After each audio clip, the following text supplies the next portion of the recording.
Hello, everyone. Welcome. Thanks so much for being here today.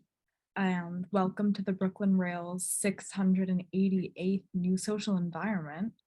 I'm Eleanor, the program's associate here at the Rail, and I have the pleasure and privilege of being your MC today for a conversation featuring Dan Colen, Josh Bardfield, Nina Tucker, and Amanda Gluibizzi. And we're also thrilled to welcome poet Mandy Beckley here to close today's program. Before we get started, the Brooklyn Rail acknowledges Black Lives Matter. And here in New York, we are on Lenape-Hoking, the unceded land and waters of the Wappinger, Canarsie, Munsee, and Lenni Lenape people of the Delaware Nation and the Shinnecock Indian Nation. We recognize land acknowledgements are not a replacement for actual and necessary decolonial work, but they serve as a reminder of place and of the legacies of dispossession and enslavement that sustain and enrich the stolen land we are speaking from today. And now we will introduce today's guests and hosts. Internationally recognized artist Dan Colen has exhibited work at institutional venues including the Whitney Museum and the Royal Academy of Art in London, among many others. In 2011, Colen moved to Ancramdale, NY, and founded Sky High Farm. Sky High Farm Chief Operating Officer Joshua Bardfield has spent his career in public service, working for a variety of domestic and international health programs spanning the nonprofit, civil service, academic, and private sectors. Prior to his full-time role at Sky High, he was a founding board member. He has researched and authored numerous academic publications focused on public health, capacity building, maternal child health, and HIV in low and middle income countries. And Sky High Farm Assistant Program Manager Nina Tucker was most recently the Program and Administrative Coordinator at the African Roots Center in Kingston, New York. During her years living in the Hudson Valley, Nina has collaborated with small businesses to host conversations and create profitable opportunities for people of color. And our host today, formerly Associate Professor at Ohio State University, Amanda Gluibizzi, is the founding co-director of the new Foundation for Art History and art scene editor at the Brooklyn Rail. Amanda is also the author of Art and Design in 1960s New York. And we are so lucky and grateful to have these wonderful people here with us today. And I'm so excited to pass it over to you, Amanda. Great. Thank you so much, Eleanor. And thank you everybody for being here. What a lovely day. And I'm so excited to learn more about Sky High Farm. This is a topic about which I know very, very little. So our guests today are going to walk me and you through it. And we're just so grateful to them that they're so generous with their time today. So thank you to Nina, Josh, and Dan for that already. So Dan, let's start with you first. Can you just tell us a little bit briefly about the history of the farm and then its founding as a 501c3? Well, we started operating over 10 years ago, but I ran it through my studio, so it was really kind of like technically a studio project, and it came to be also like the best way I could describe it is like as anything I've ever made. It was an idea that kind of emerged in my mind, you know, was new to me even, and was something about it really, you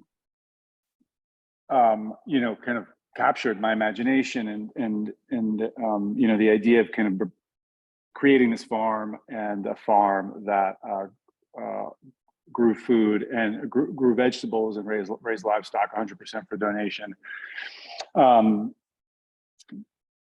It was, you know, like we just kind of started bringing it to life, like in a sense I would a sculpture or a painting.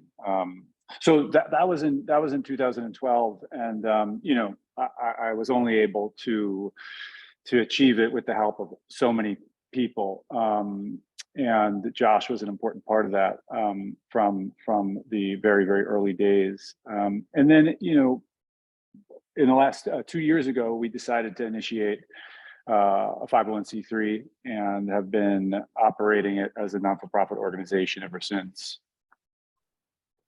And let me just ask for those of our participants who may not be totally aware of this, and any of you can answer this, what does it mean then that it is a 501c3? What obligations does it have? Well, 501c3 just means that Sky High is a nonprofit organization. And I guess at the most basic level, it means that we are supported entirely by the public. So charitable donations from individuals, grants from foundations and other philanthropic organizations.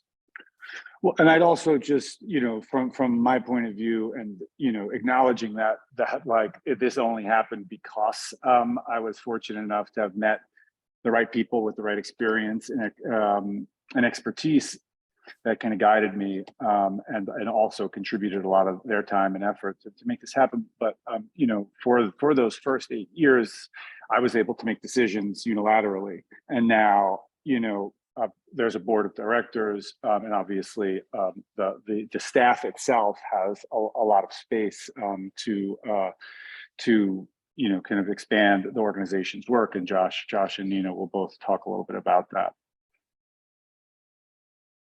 These first couple of images we're looking at are pictures kind of more of the agricultural operations of the farm, and also, of course, of its product, like its physical material product. And so I was curious about that, just to get us kind of going here. Can you tell us a little bit about the operations of the farm? What does it do when people are working there? Yeah, I'd be happy to talk a little bit about, I guess, what the farm looks like. And I think it's hard to sort of talk about the daily operations of the farm without making it clear what it is that we do at Sky High. So maybe I can just start with that briefly to contextualize what we're doing on the operations side. So Sky High is a farm. It's an integrated vegetable and livestock operation, which just means that we produce both produce and protein, all of which is donated 100% to community-based partners in the Hudson Valley in New York City.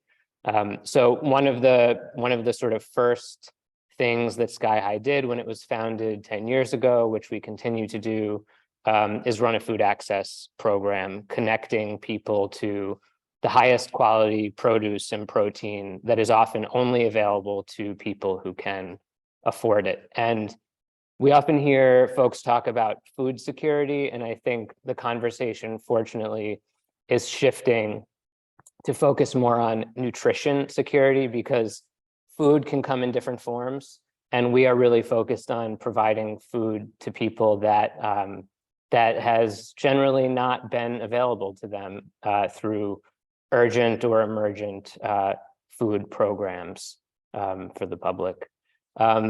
The second thing that Sky High does is education. We are an educational farm.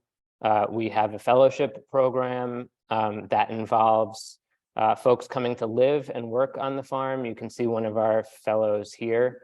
It is designed for people who are interested in food systems and agriculture, but who might not otherwise have an access point or an opportunity to find a job in agriculture.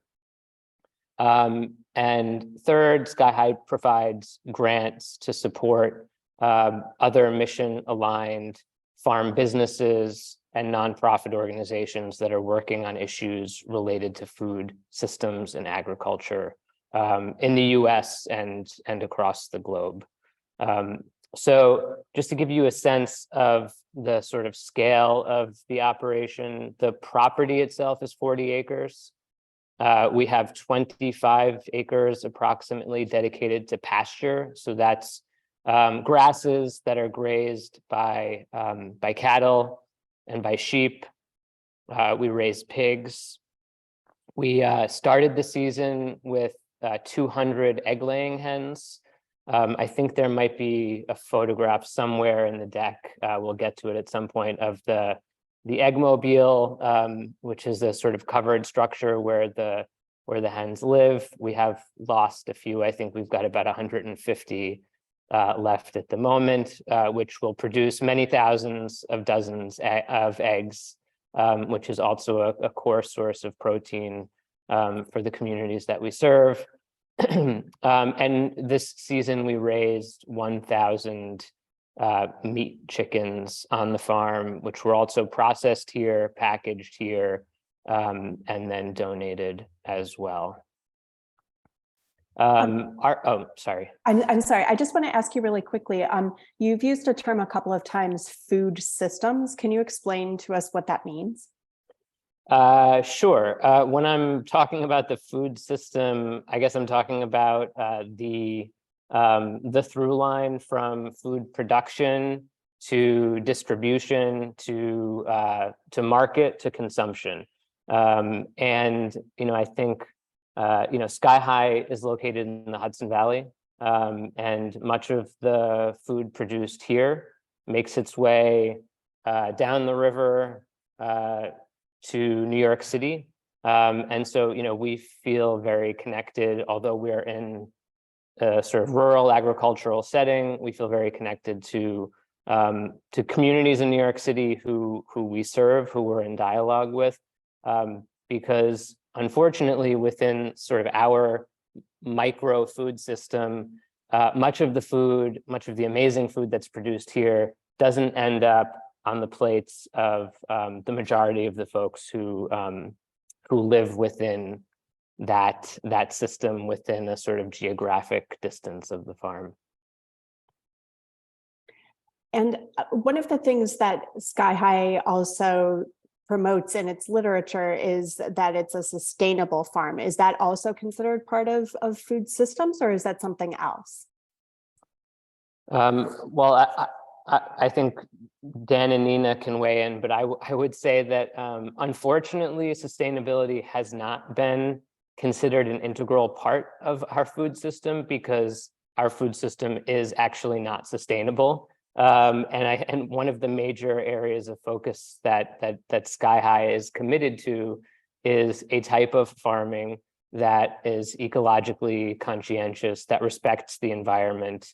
And in terms of the fellowship that we offer, the education that happens here, and the grants that we make, and as well as the programming that we facilitate, which we'll talk about in a bit, all of it is sort of centered around a conversation that is rooted in not only producing high quality food, but doing it in a way that respects the environment, that respects the people who are doing the work, and respects the people who receive the food.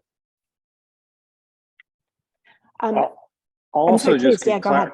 Clarify, when Josh is saying our food system, he's talking about America's food system, not Sky High's food system. And the type of farming that we're doing, the sustainable farming, is one methodology. And I think Sky's point of view is that it's not utilized enough, and this type of farming and this type of farm good isn't often made it. Doesn't make it often enough to the people who need it most. The people who need the nutritional value that it offers the most, and also that kind of elevated quality of eating experience that it offers. As I was preparing for this, Josh made available some little movies that they've been making to inform people about Sky High, and I was really just taken aback actually by all of the different considerations that go into sustainable farming, including things that frankly as a non-practitioner I had never even thought about. For example, like non-tilling fields. And so I was really curious about that too before we move into the programming segment of this. How are you guided in terms of thinking about sustainable farming? Are you looking to particular philosophies or ethics? And do you have particular gurus that you're turning to? How do you choose your methodologies for farming? Well, I would say that we are, first, the disclaimer is I'm not a farmer, but, we have been privileged to work with amazing farmers over the years. And we have an amazing team here at Sky High. Each of the people who's involved on the farm side, we have an agricultural director, a vegetable production manager, and a livestock manager, and they work very closely together. I think every farmer is different, and you'll probably get a different answer from each individual you ask about, what are the specific methods that they deploy in their own practice. It's probably the same with an artist. But we rely on their expertise. We value their experience. Each of our farmers has, spent their careers so far working in different places, which helps to inform their practice. And we've put together a team that we believe comes with experience from a variety of different types of farming and has honed their craft over the years to focus on what they and we consider to be, I'll use this word only once, like regenerative agriculture, I think can mean a lot of different things and involves deploying a variety of different practices, not all of them mutually exclusive. But I would just say that we value the experience that they bring to the table, and the sort of intellectual engagement that's involved, not only in the practice, but in the continuous sort of learning and dialogue that happens within the team here, and then also with farmers throughout this community and the broader region. I think it makes a lot of sense to realize that, of course, you're working with models and with experts locally. That seems to me to be obvious, and yet is something, again, that I may not have totally realized until you told me. So I appreciate that. As we move into the images that are kind of showcasing more of your programming elements, Josh, you had mentioned that these first couple of images are actually showing us some of your fellows. And I know that this is something that Sky High has moved into, this educational aspect, and that you're really, really excited about it. And so I wanted to ask first and foremost, would you like to talk about these fellowships? If people go to the Sky High website, for example, there are advertisements right now for 2 fellowship applications. So if this is something that's been interesting you, you can go and take a look at them. So tell us more about this fellowship program. Sure. And Nina, please feel free to jump in, Dan as well. So the fellowship really evolved from an internship program that has existed here for the last 8 or 9 years. And this year we made a deliberate decision to transform that internship into an intensive experiential educational opportunity that not only involves working very closely with our farm team, but also opportunities to experience what's happening on other farms through formal and informal networks that exist throughout the Hudson Valley, and exposure to the work of our food access partners, which is a cornerstone of our nonprofit work. So this year we had 4 fellows on the farm. They were divided between the 2 operations. So we had 2 fellows in vegetable production and 2 in livestock management. There are sort of opportunities for cross-pollination. The team works very closely together. So, the vegetable crew has an opportunity to sort of see what's happening on the livestock side and vice versa. And when we decided to make this transition to focus more heavily on education, we also saw a real opportunity to, to ask ourselves, what are existing apprenticeship programs that are out there, and where are there some gaps that we can fill? And I think one of the things that we felt strongly about was that the fellows are somehow connected to the communities that we serve, however loosely. And we wanted to make this opportunity available to people that might come from a city where there might be a community farm or an urban farm, but are few opportunities to actually practice agriculture at scale. Three of the four fellows who we had this season had never farmed before. And so as you can imagine, it's a trial by fire. There's a lot of, there's a huge learning curve. It's intense, hard work, especially this season. It was very hot, there was a drought. But we think that if we're going to actually transform the food system, our local sort of agricultural economy, there have to be opportunities for folks who sort of understand what the problems are, but don't really know what the next step is to getting involved. And I think this was a bit of an awakening for us to sort of see the level of engagement of people who did not have much agricultural experience, but at the end of the season, I think are sort of looking at our food system in a totally different way. Nina, did you want to add any more? Or? Yeah, I can jump in and also start to talk about some of the educational programming that we do outside of the fellowship, and to speak to what Josh was saying, and also the comments earlier about what it means to run an operation that is sustainable. I think that one of the things that's interesting about the area that we're in is that it's historic farmland.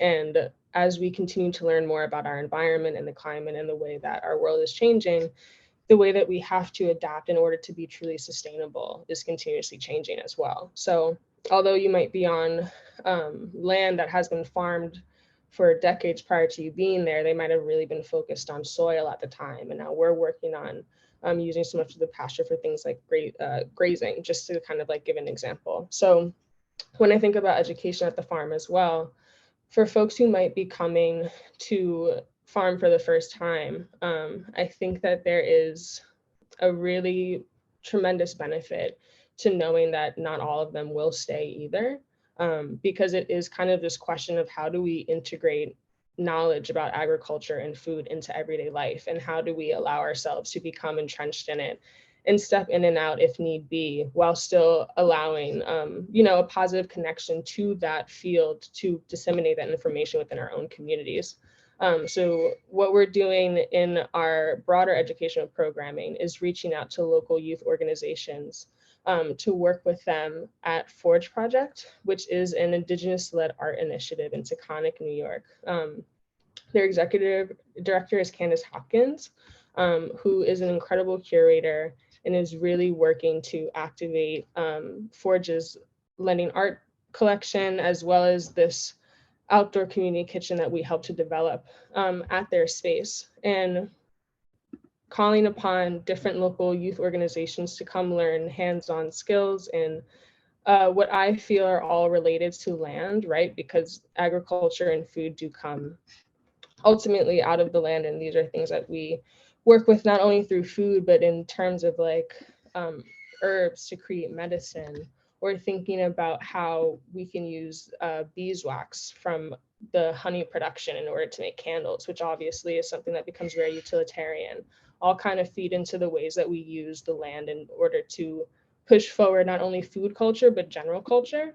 And I think that our educational programming does a really good job of bridging and coalescing a lot of the different worlds that food finds itself in naturally, and bringing attention to highlighting those connections.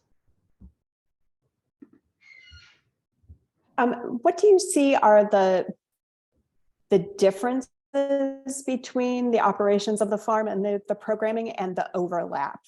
or are they just so intermeshed that you can't actually see how they differentiate themselves?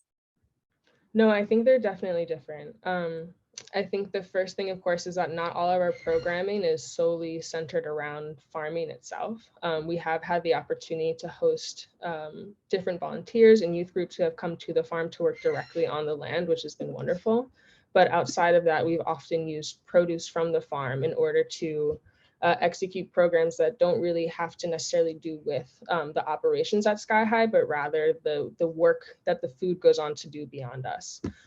So for example, we've had the opportunity, I think in the previous slide, there was a group making pickles, and all of those cucumbers sourced from Sky High. And the kids who were participating in that program not only learned the recipe and the way to lacto ferment using just vinegar and salt, but they were also able to sit with these pickles, watch them ferment, and then enjoy them later on. So there's kind of this like continued educational experience that comes from, you know, something that our farmers have put so much time and energy into growing, and it like goes on to have a life of its own beyond that point. That's actually really interesting to hear, because one of the questions that I had as I was doing my research too was, how does your programming change throughout the year? And I was thinking about this particularly because even though it doesn't feel like it right now because it's so warm, you know, we're at the end of a growing season, we're at the end of the harvesting season. And so I know that farms don't shut down, obviously things keep going, but how does your programming shift then as you don't have like fresh produce and stuff? Yeah, I mean, people never stop eating, right? Right. And I think that this is our first year doing public programming, and it has been really exciting. But as Josh was saying, there's like a huge learning curve, I think, in this as well as with the fellows. But this winter, as we approach the end of the season, I think it became more clear to us how we can incorporate the aspects of agriculture or farming that don't just have to do with fresh, directly out of the ground produce, right? So, for example, I'm not sure if we have an image of it here, but we had a woman named Amira Mitchell who runs a farm called Sister Seeds. And the intention behind that project is to amplify and preserve seeds from the African diaspora, right? So seeds only come at the end of a season, and having the opportunity to shell them and like work with the plants after they've already dried was incredible, because it shows it created an opportunity for us to work with plant material outside of the harvest season, but it also allowed for like deeper conversation about what the future of the seeds will look like as well, right? Because as much as the harvest season might end, you do go into this process of planning and figuring out what you want to do for next year, whether you're a farmer or a programmer in that way. And that is the time where you really take all of like, I think the reflections and the lessons that the farm or that the children you've been working with have taught you, and figure out how to best serve them the same way that you would serve the land. So I think with programming, so much of what we're doing now is figuring out how to make it as beneficial all year round as it is in the summer and warmer months. But so far we've been able to accomplish that through focusing some of our efforts on working with inedible materials like beeswax by making candles, or, you know, dried seeds that we will use later, or that can be preserved and amplified by someone else. And what about the nutrition security aspect of your programming? How does it change during the late fall and into the winter? How do you start thinking about it when you aren't necessarily actively producing? Yeah, and if Josh or Dan wants to chime in too, that's totally welcome. But I think that food is always a component of our programming, right? If you have a bunch of kids coming to you after school or in the middle of a summer day, like, you got to feed them. And I think that one of the things that's beautiful about our programming is that we pair our workshops with local chefs and caterers. Okay. So understanding that all of the food at Sky High is for donation, there also is some sort of a limitation on how much we really can just donate that food to our own programming, you know, because we understand what it's for. And with the cucumbers, it was a fortunate circumstance of surplus, right? But we don't always have that. So with these local chefs and caterers, we have the opportunity where independent vendors can go out and support local farmers markets and people in our community, and then cook that highly nutritious food as well and serve it to the children we're working with. I would also add, Amanda, that one of the benefits of being a farm that grows vegetables and raises livestock is that we are able to continue providing protein to our partners almost 12 months of the year, which is, I think, super valuable because it's not something that's often found in food pantries. When we were meeting a couple of days ago, just to start, thinking about this conversation, one of the things that you all mentioned to me was this idea of new modeling. And I was curious about what you meant by that. I have ideas of what that could mean, but I'm really curious for you. When you talk about Sky High and its new models, what do you mean? And can you give us some examples of those? I think that, we're just going back to this idea of sustainable farming and America's food systems. Most of the farming done here, most of the food produced is not through sustainable methods. Actually, like most of those methods are deteriorating the earth, not helping to regenerate it or care for it. Wealthy people can afford fresh, nutritious food that's grown sustainably.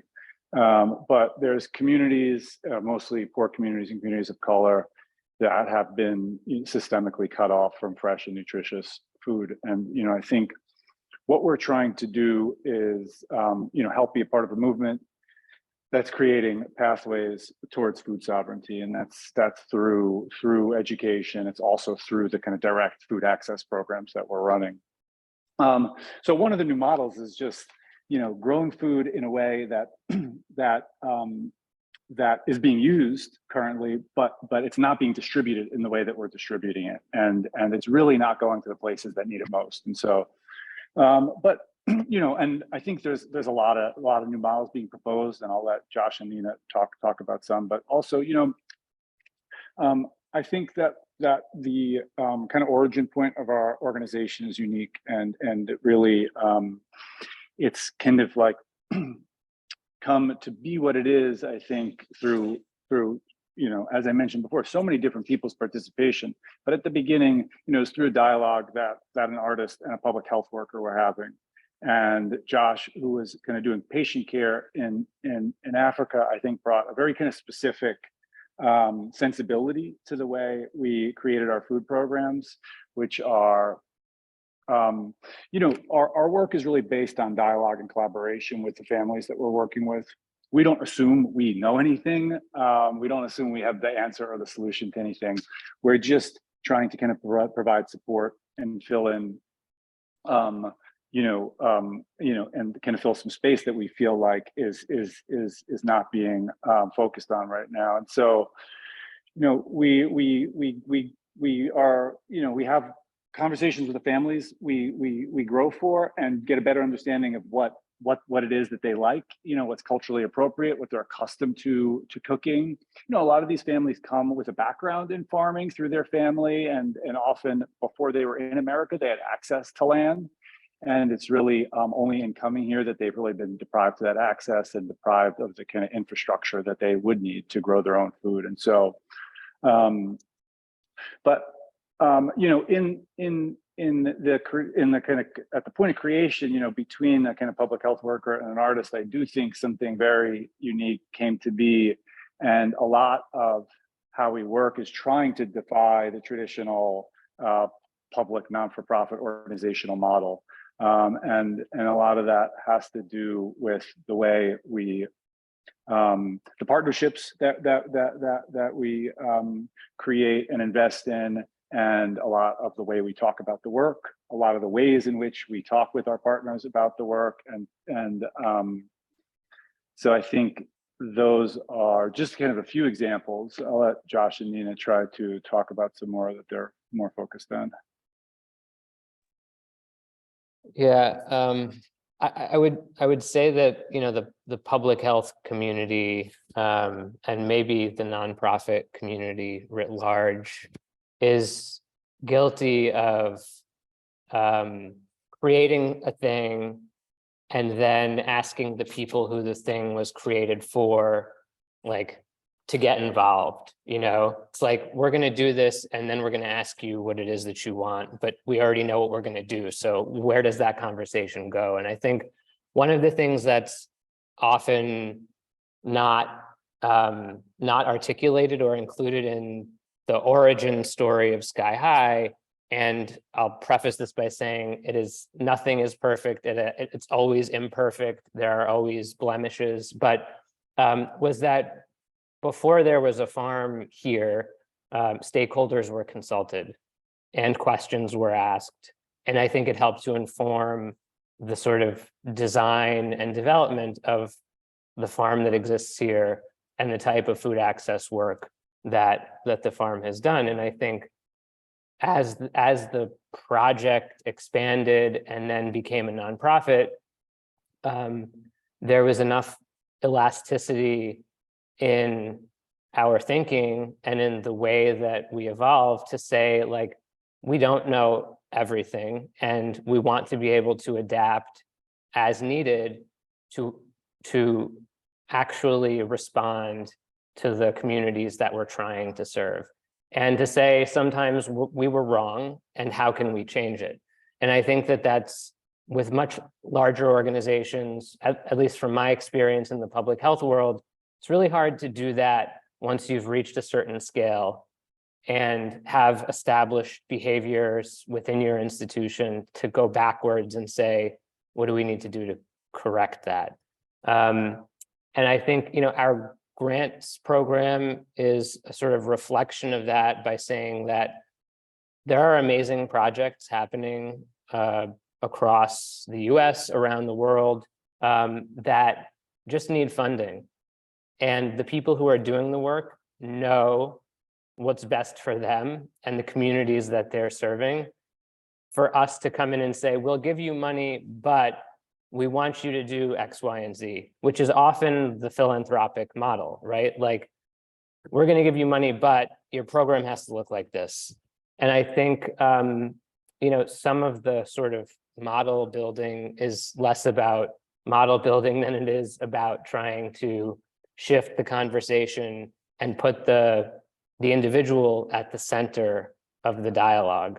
And to sort of decenter ourselves as an organization and try as best we can to meet people's needs as they are ever changing. Just with Josh talking about the kind of traditional philanthropic model, I think also, you know, and this came up several times, but we're really, you know, with the fellowship, with the grants program, and with our programming, but just our audience in general. And this Brooklyn Rail conversation is a good example of this. You know, we're trying to create new entry points for people into this work that we do, because we understand that it affects all of their lives, and that when people do have access to this conversation, they're very interested in it. A lot of the not-for-profit world kind of is preaching to the choir, and we're really trying to repackage the way in which we talk about our work and the platforms in which we use to advocate for this work in new ways. And you know, I think, especially when thinking about philanthropy, an important thing to talk about here that we're doing that's different.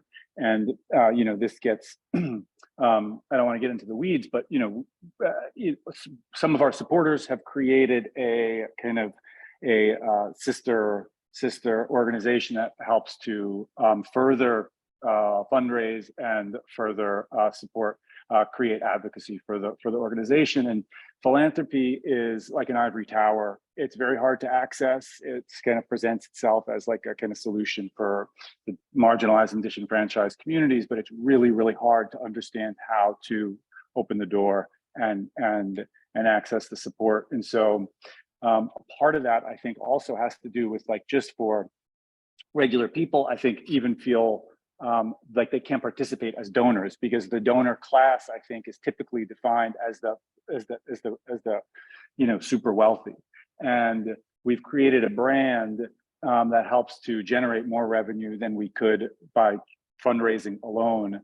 But I think more importantly, creates an opportunity for regular people to be donors. And that's something that I think is really important that we're doing, and a big part of the way in which we're really trying to bring our work to a new audience. Great. Do you want to tell us a little bit more then about that? Well, I mean, just that, I don't want to get sidelined. I'm curious to kind of hear Nina talk a little bit about some of these things, but or some of the ways in which kind of she understands the unique work that we're doing, or the way in which our work is unique. But no, we there's a brand that creates products that are produced through means that we feel like align with the farm's values, and the brand itself kind of operates through a financial structure that we feel like falls in line with the farm's values, and essentially is a mechanism that fundraises and does advocacy for the farm. So we make clothes, and we're piloting other products like beverages and cosmetics. Yeah, I don't want to get lost in it, but that's the gist. But yeah, so for your average person, they can participate in the mission. They can essentially donate, but also kind of get the things that they need for their own lives. Nina, did you want to jump in? I can jump in. I would say, I think that also stepping a little bit away from the brand, I think it is kind of like this idea of sustainability being a practice, but also being something that's implemented knowing there's a desire for expansion, right? I think that one of the most impressive aspects to me about Sky High Farm is the fact that there is this very genuine dedication to instilling the work that we do in every facet of I feel like not only like my life or the people who work there, but folks who setting up a model, so to speak, of what it would mean to be involved at a consistent level that feels sustainable for individuals as well, right?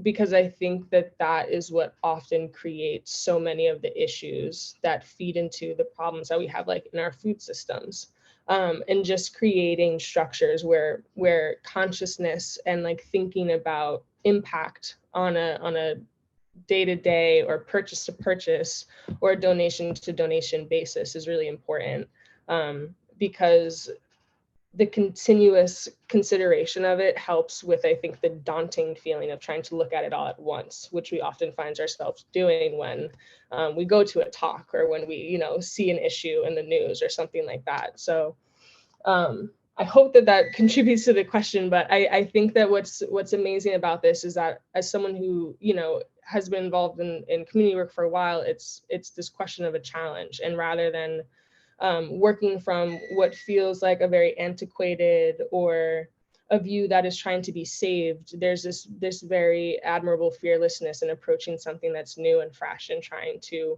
work very confrontationally with the ways that we feel about trying to do the right thing in today's time. I think that's such an interesting way of putting it. I love that, actually. And I was thinking about all of the different ways actually that the farm could wind up actually making partnerships, like in just weird ways too, right? As you all know from my bio, I had worked at Ohio State. Ohio State has a gigantic veterinary program and a farming program. And in the 15 years I was there, they saw the numbers of large animal veterinary students plummet. People don't want to do that work, at least not in Ohio anymore. And so you can see an opportunity there then to have a farm that does have livestock, and to see like, oh, okay, what are the state institutions of higher education in our area, and are they interested in pairing? And so I agree with you. There are so many different ways to have this, not just have buy-in, but then also to branch out.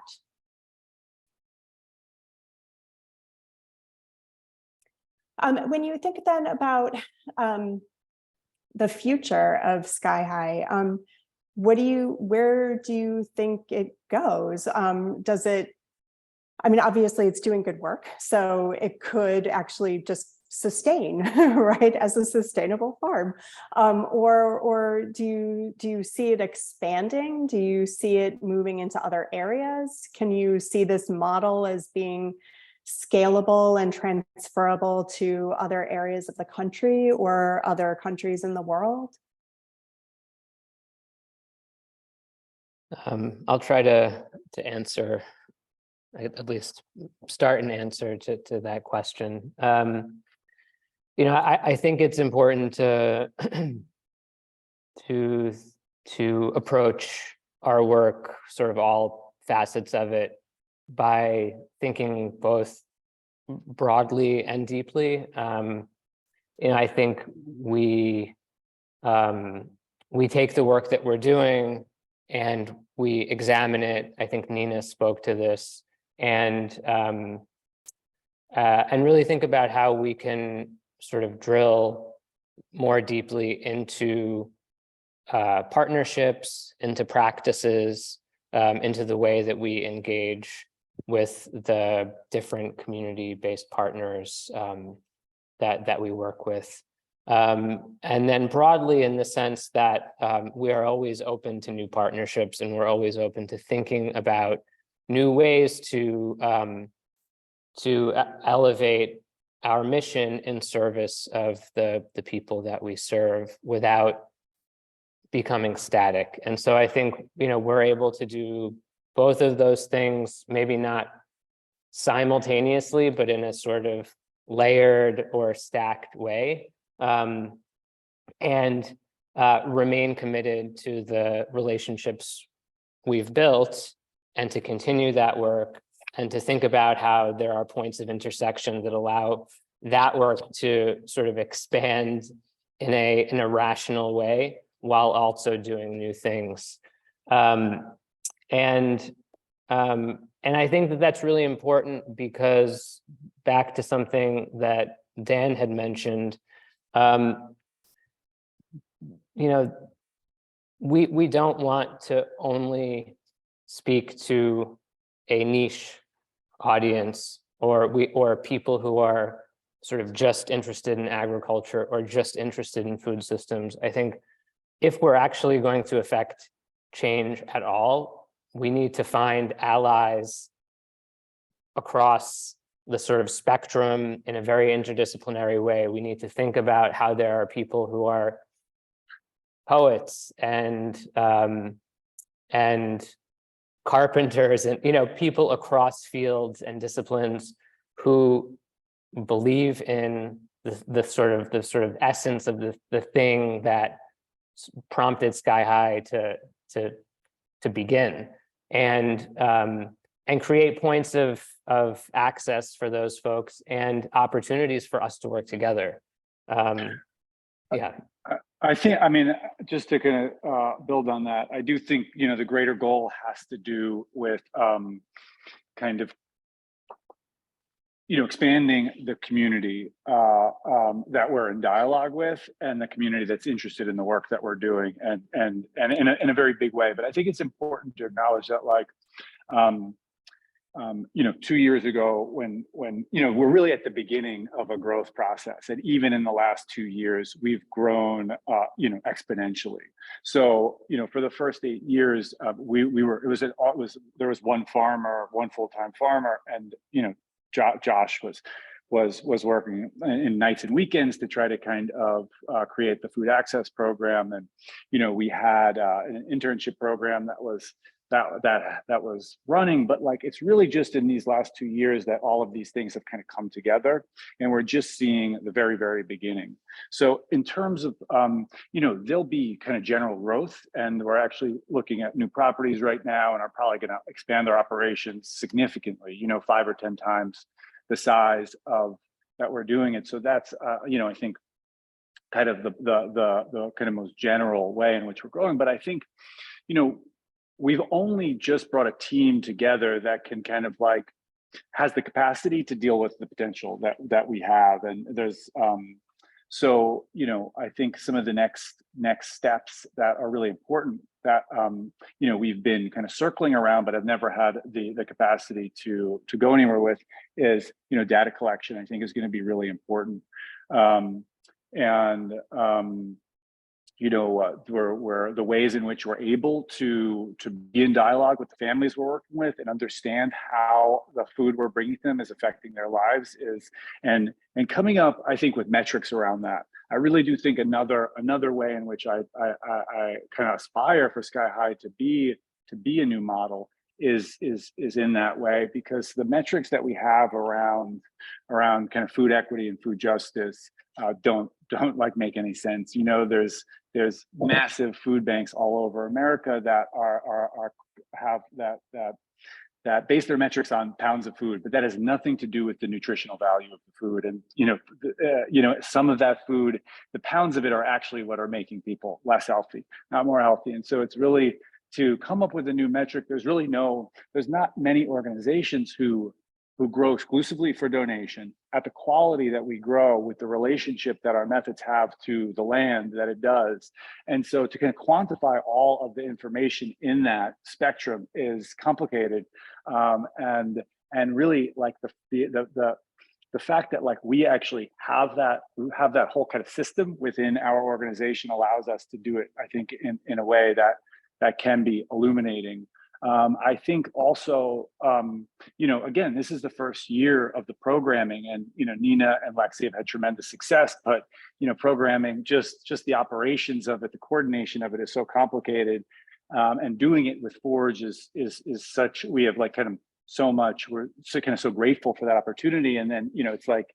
To kind of build that program together with a whole nother team is something that will really be able to blossom in its second and third and the years to follow.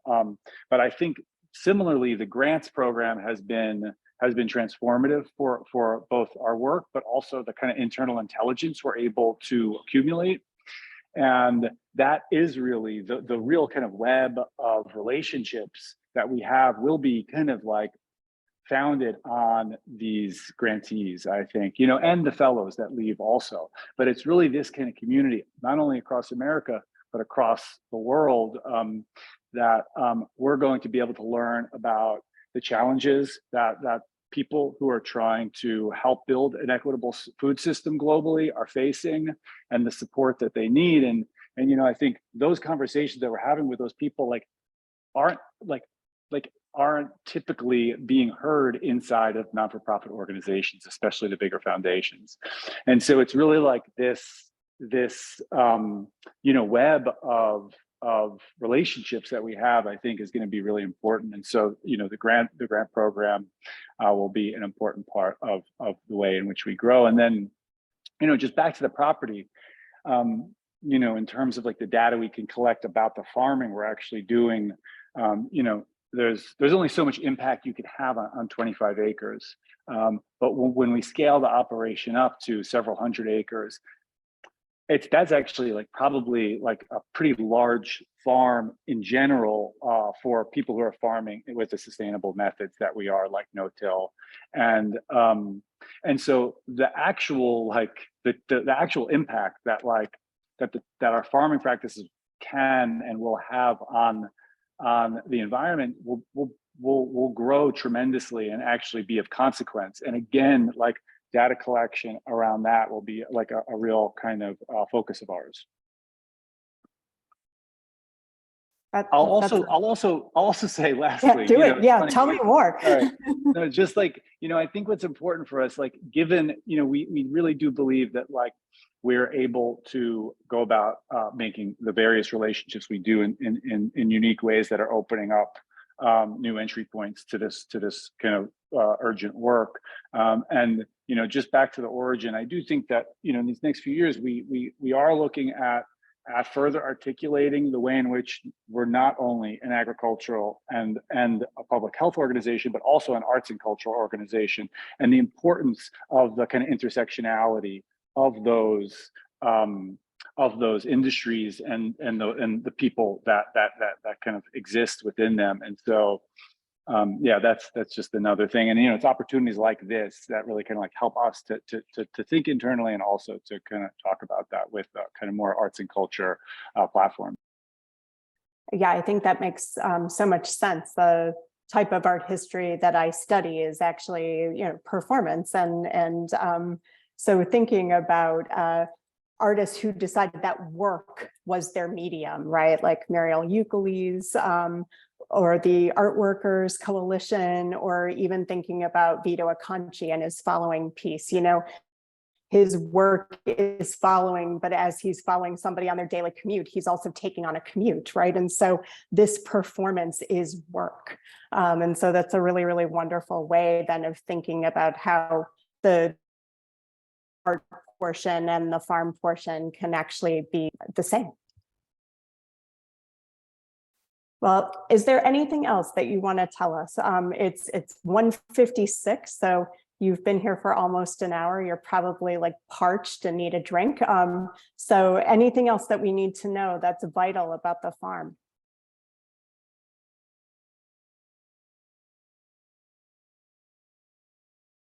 Where can we visit you? I think we've covered a lot of ground. We do have volunteer days on the farm that will pick up again in the spring, which are posted on our website and on Instagram. And so I would say if folks are interested in visiting Sky High, yeah, Nina just posted in the chat. Please look out for those dates. Thank you again to Dan, Josh, and Nina so much for being with us today. And I will turn it over to Eleanor now. Thank you, Amanda. And thank you so much, Josh and Dan and Nina. I'm so excited to learn and hear about Sky High. And I'm really definitely trying to do a volunteer day in the spring. So definitely something to look forward to. We've got a few questions from our audience. I will ask the first question on behalf of Richard. Richard Toscano's question. Richard is wondering if Sky High Farm has used other farms as a model or as a kinship colleague, such as Satter Farms in Suffolk County or North Shore, Long Island, or Blue Hill in Westchester. Well, I can say that we, well, I guess I have two answers to that question. One is, through the farmers who, through our team that includes farmers, we are, privileged to be able to learn about other farms that they've previously worked on, farms of colleagues of theirs. And we spend a lot of time talking to other farms and other farmers, visiting other farms, learning about practices and different approaches and strategies to the sort of agricultural work that we're doing, sharing knowledge and experiences. And I can tell you, like, a big part of the work that I do is spending a lot of time talking to people who are working within agriculture and food systems and learning as much as I can to the benefit of, our sort of institutional knowledge bank about similar projects, similar farms, very different projects, very different farms, but trying to absorb as much of that knowledge and learning as we can to inform the practices that we have in place here, because we don't believe in silos, we don't live in a vacuum, and that kind of bidirectional dialogue is incredibly important to us as an institution. And I think, just, you mentioned Blue Hill and some of the larger,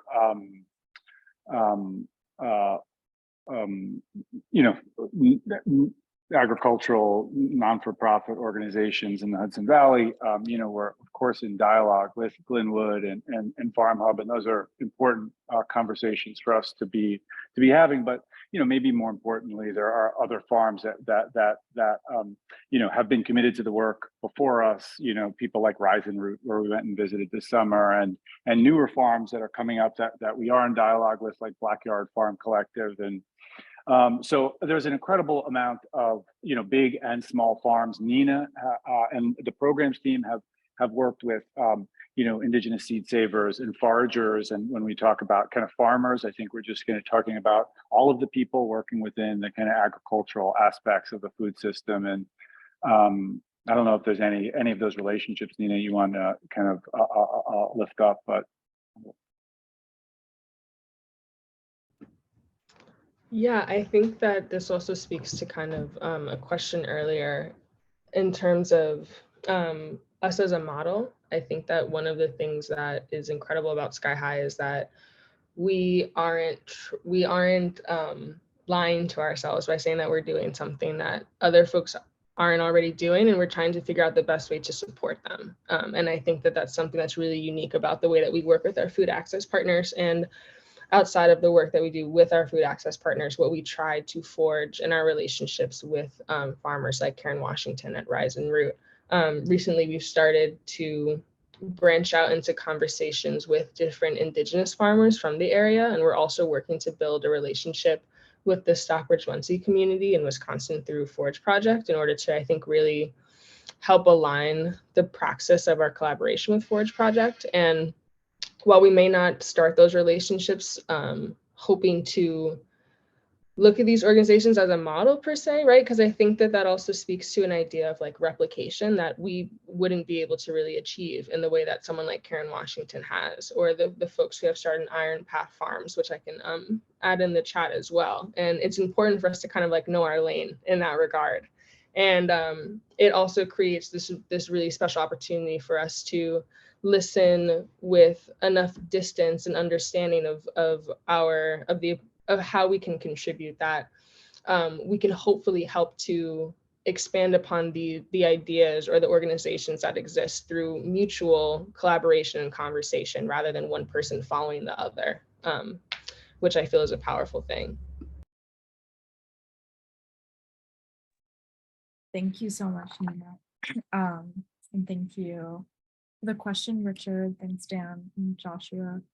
I have a question, just, as a fellow programs person. I'm curious, I guess, sort of for Nina, anyone can jump in. I'm curious about how the kind of Dan's roots in the art world kind of play into or shape the kind of programming that Sky High Farm does. And also, what are your like dreams and visions for the programming of the farm? Oh my gosh, Eleanor, how much time do we have?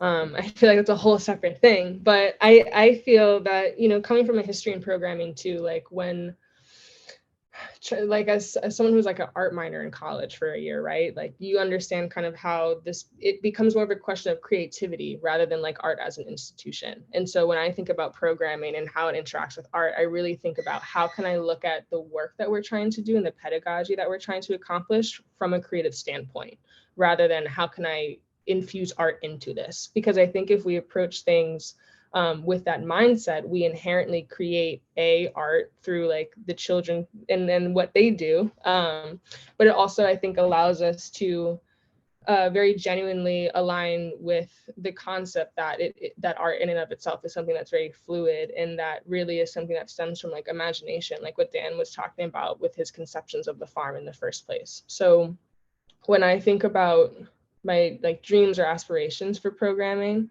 I think again, it's this idea of expansion, but in a way that really calls for the depth that Josh was talking about earlier, and not just through intensity or through like more programming, but through executing programs that naturally start to meld into each other, right? So as I was talking about earlier, towards the end of the season, we found ourselves working with more, I would say, like non-living material at that point, right? And while doing something like working with Amira Mitchell and the Seed, I think that it's inspired so much more conversation, and where I'm now thinking about and reaching out to educators who know how to take the chaff from seed and turn it into string. You know what I mean? And then it becomes this very like natural evolution of like, yes, we're starting with working with food product and we're still working with food, but figuring out how to create that continuum into the colder months, and also think about how that chaff that gets turned into a string can then bind the herbs for next season. And then next thing you know, like everything all around is using like produce in a way that inherently becomes very artful and creative. Amazing. So energizing. So excited to hear about it. I don't know if anybody else wants to jump in on this question. No pressure. Otherwise, I think we have a question from Chloe. Hi, everyone. Thank you so much for that amazing conversation. My question is, how did you come up with the name of the farm?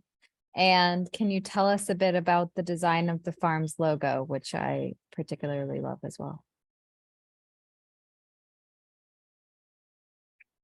I guess just to be, I think it's not an easy question to answer, but our first farmer and myself were both recovering heroin junkies, and I think that like I don't really kind of talk about this around the work that we do, but like there's a relevance to it because I think that it's about this idea of kind of self-care and what working with the land does. And I think it was he and I trying to kind of consider how to kind of like represent the work that we were doing. I think there needed to be a kind of underlying level of kind of seriousness, but also we wanted there to be a real lightness, and we wanted it to be kind of aspirational. But like I do think that origin story is relevant and does kind of shape the mood of the whole thing. The logo, it's kind of taking the same challenge. I think we really wanted something that could carry the weight, but also feel uplifting. And we worked with an amazing illustrator, Joanna, who helped us to do that.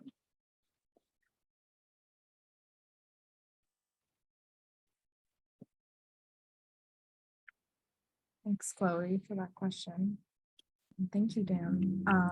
We do have our final question from Fong. He's joining us via Cal. Hey, you guys.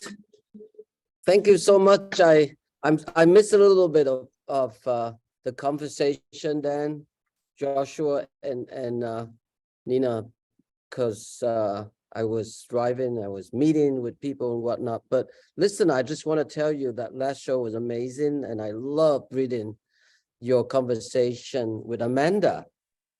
And it's kind of amazing what you managed to do all of it all at once, which is what we aspire to do similarly at the rail.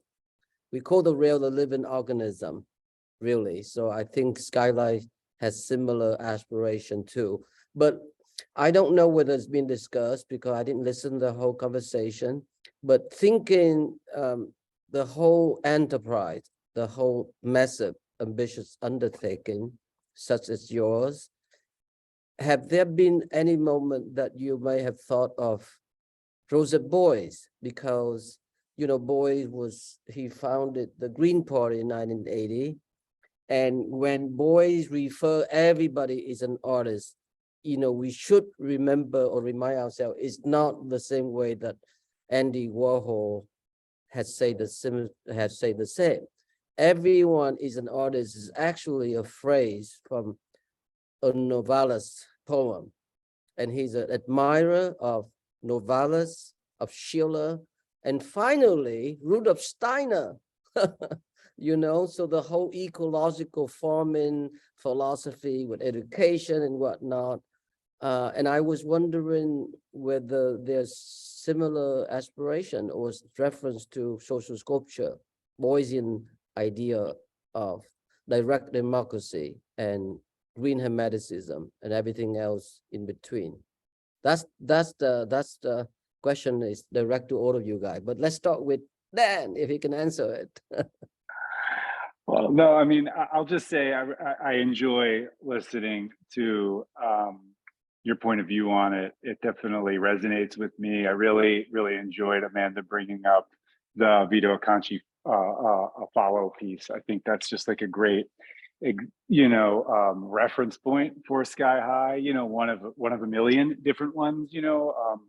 I think I like thinking of that in relation to Nina's background in community work and Josh's background in HIV education. Just that all of these things can be seen through a kind of creative lens, and it's just a decision whether a decision for each of us personally whether we want to call it art or see it as art.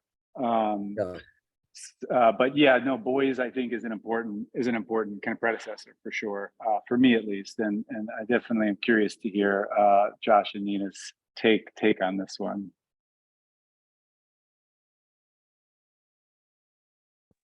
I don't know if I'm qualified to answer the question, but I guess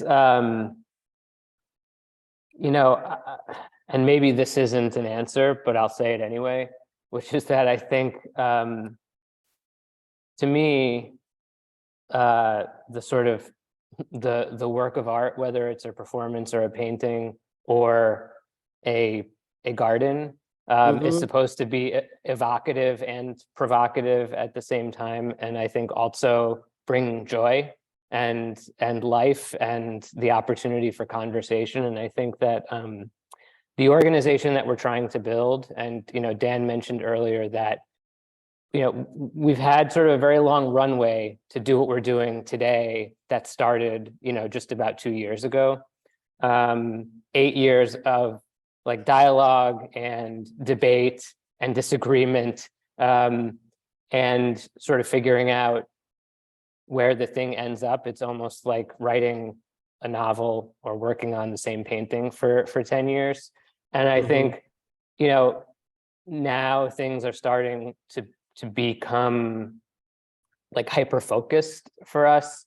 And we see the capacity of what we're doing to be both amorphous and very clear at the same time.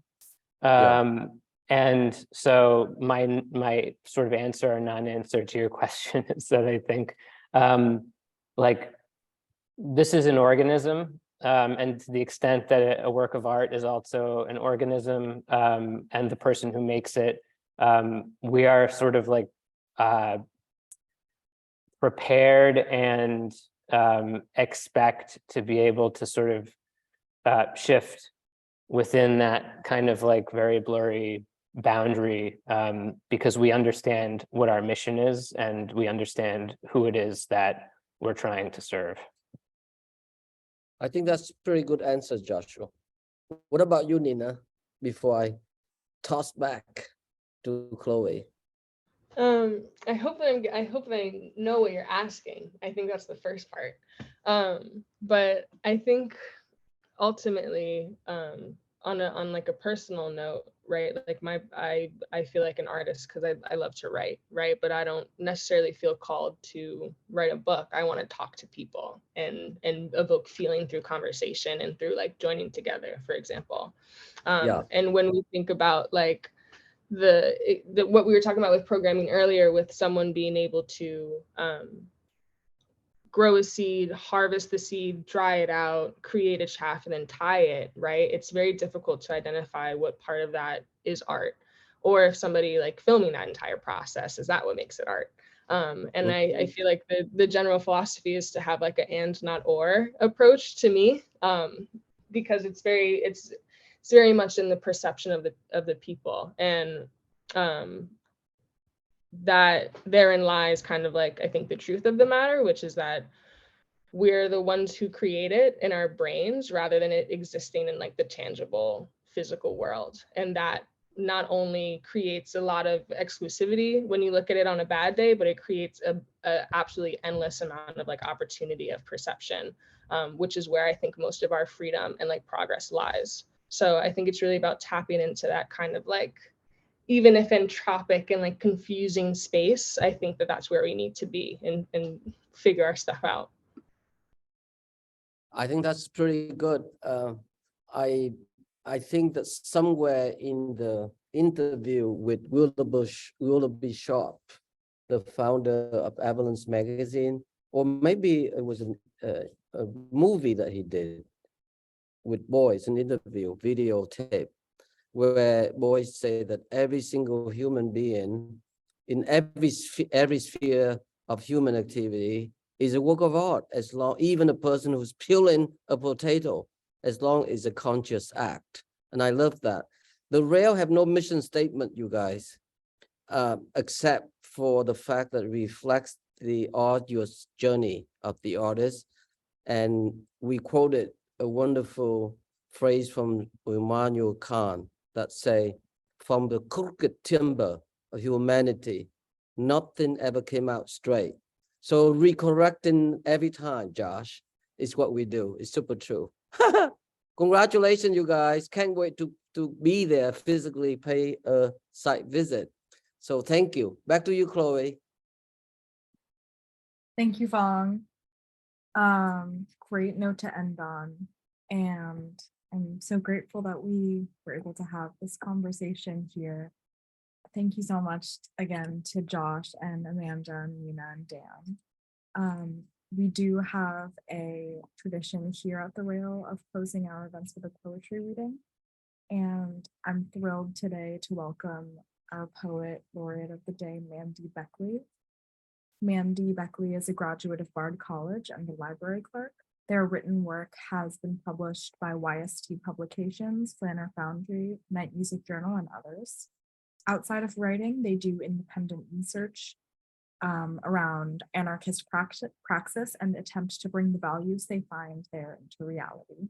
They live and write and work and garden and make zines in the Catskill Mountains. Thank you for being here, Mandy. Thank you for having me. Can you hear me? Awesome.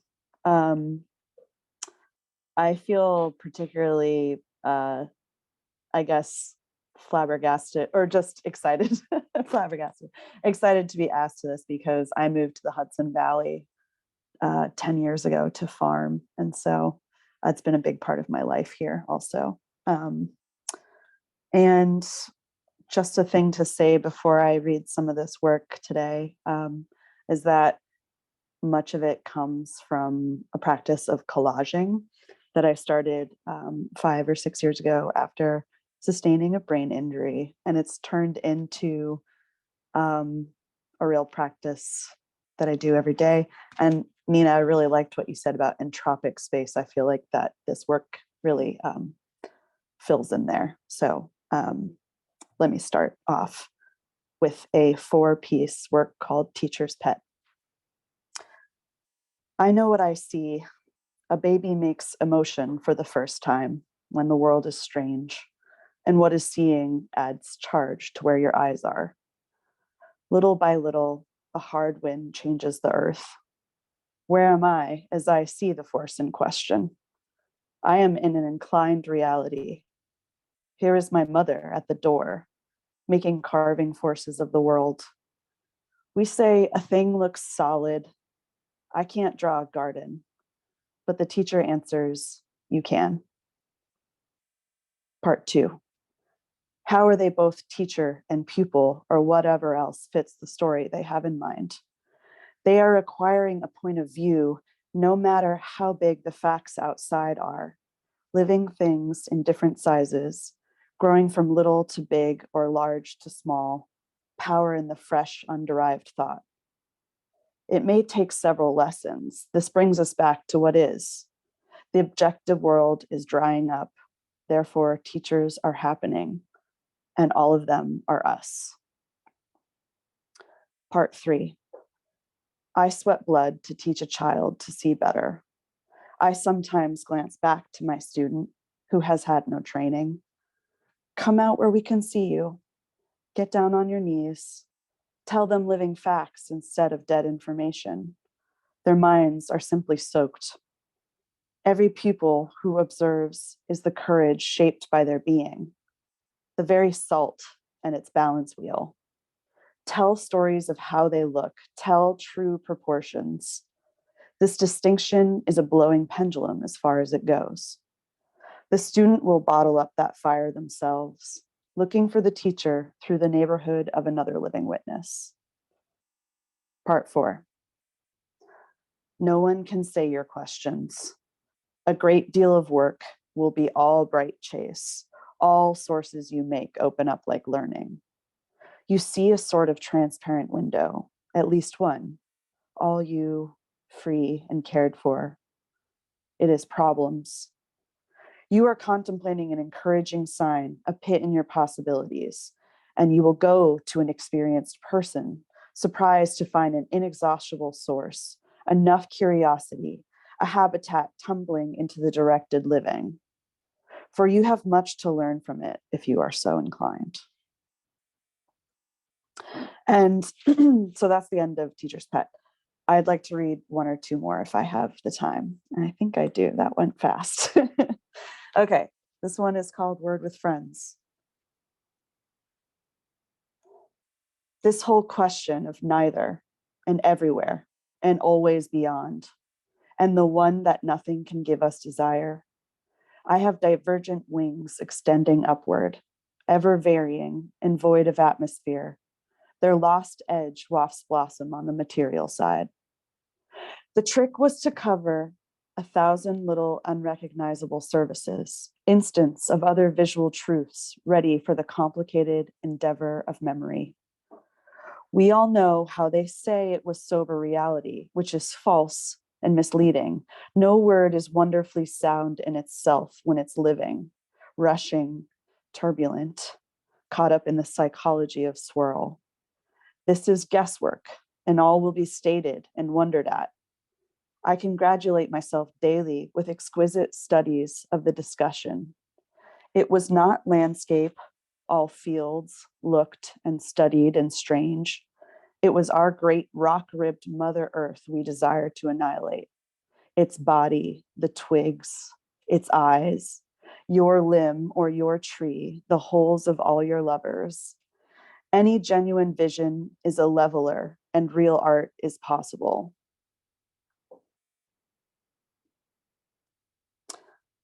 Okay, this one's called Notes on the Recipe.